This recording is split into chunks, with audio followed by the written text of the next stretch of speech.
Picture this. Two neighbors, best friends for years, suddenly at odds. One, Don, builds a massive fence and demands the other, Mark, pay for it. Mark doesn't argue, he builds a $5 billion bridge right next to it just to prove a point. That's the real-life drama between the US and Canada. Trump's tariffs on Canadian goods have soured relations, turning a close friendship into a tense standoff. The Gordie Howe International Bridge isn't just infrastructure, it's Canada's bold statement, we'll build our own future, with or without US approval. Every steel girder is a quiet act of defiance, a message that says, you build walls, we build bridges. This bridge is Canada's answer to a world where old rules are being rewritten by tweet. It's a high-stakes showdown, and the main event is being built span by span. The bridge stands as a symbol of Canadian resolve and independence. In this new era, Canada is determined to keep moving forward no matter how complicated the relationship gets. The spark? It was a single decision that set off a chain reaction, one that would ripple through economies and households on both sides of the border. In March 2025, President Trump shocks the world by slapping a 25% tariff on Canadian steel and aluminum, citing national security and American jobs. The move is bold, controversial, and instantly polarizing. Overnight, Canadian goods become more expensive for American buyers. Trump doesn't stop there. He threatens to double down, floating tariffs as high as 50%. In a moment of bravado, he even jokes about Canada becoming the 51st state, stoking tensions further. Ontario's Premier Doug Ford tries to ease the crisis, suspending a provincial tariff in hopes of calming the waters. But the US tariffs remain, and the uncertainty only grows. By July, the situation escalates. Trump announces a sweeping 35% tariff on a wide range of Canadian products, blaming everything from trade deficits to the opioid crisis, specifically fentanyl. But the justification is shaky at best. Official data reveals that only a tiny fraction of fentanyl actually comes from Canada, casting doubt on the administration's claims. The impact is immediate and widespread. Tariffs hit cars, lumber, snacks, virtually everything that crosses the border.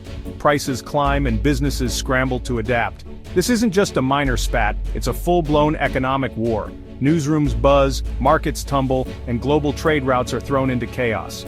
The US doesn't stop with Canada. Washington sends similar threats to 23 other countries, proposing tariffs as high as 145% on China and 50% on Brazil, sending shockwaves through the global economy.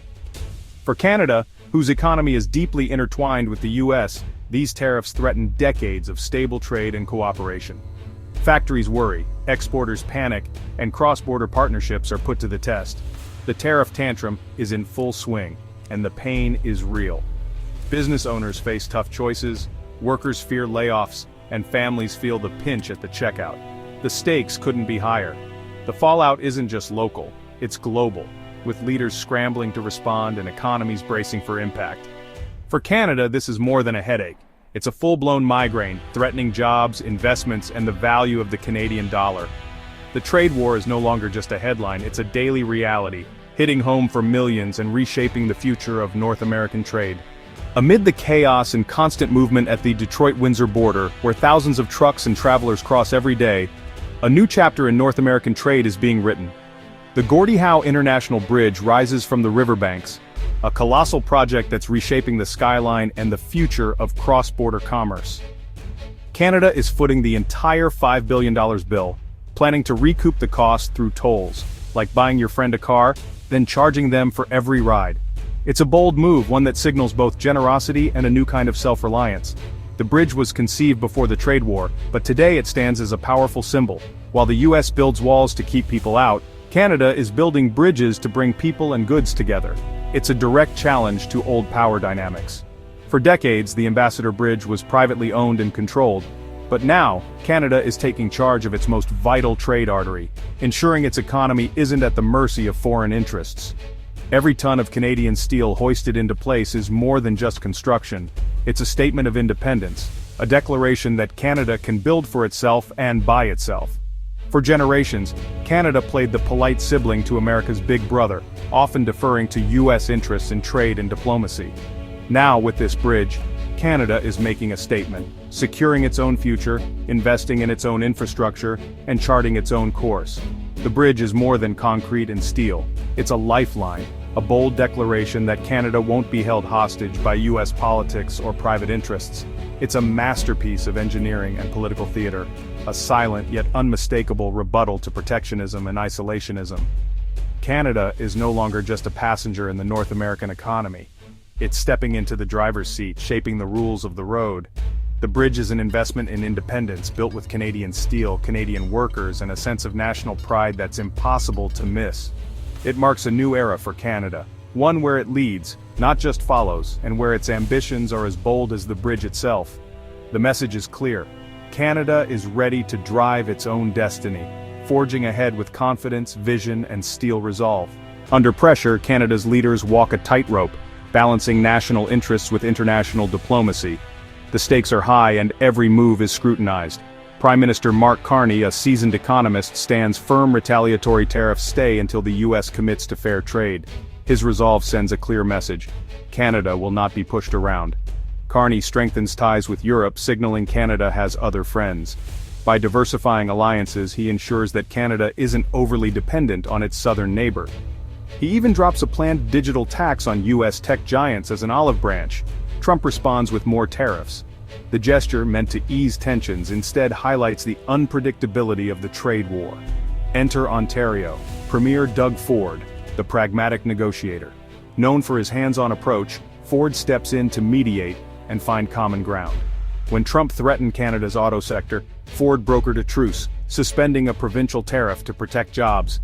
His actions demonstrate a commitment to safeguarding Canadian livelihoods.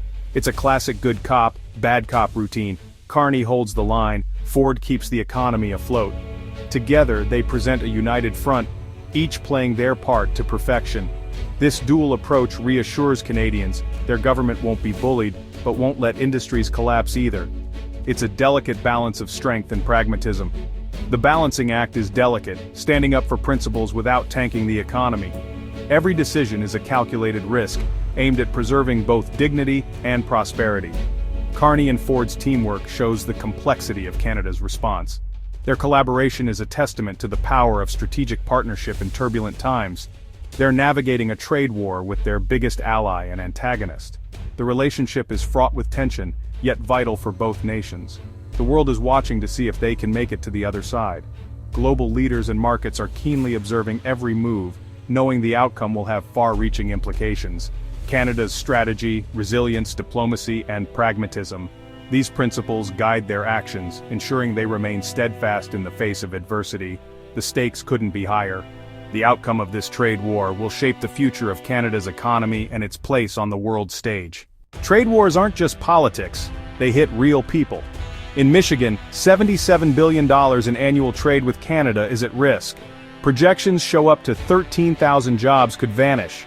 Border towns see tourism and toll revenue plummet. Money for roads and community projects disappears. Tariffs hurt both sides, creating economic self-harm. In Canada, some industries suffer, but domestic tourism booms as Canadians vacation at home. For every business that benefits, another faces uncertainty. The domino effect is real. Political decisions in faraway capitals hit your job, your community, your grocery bill. The trade war's impact is messy, unpredictable, and personal. When politicians feud, your wallet feels it first.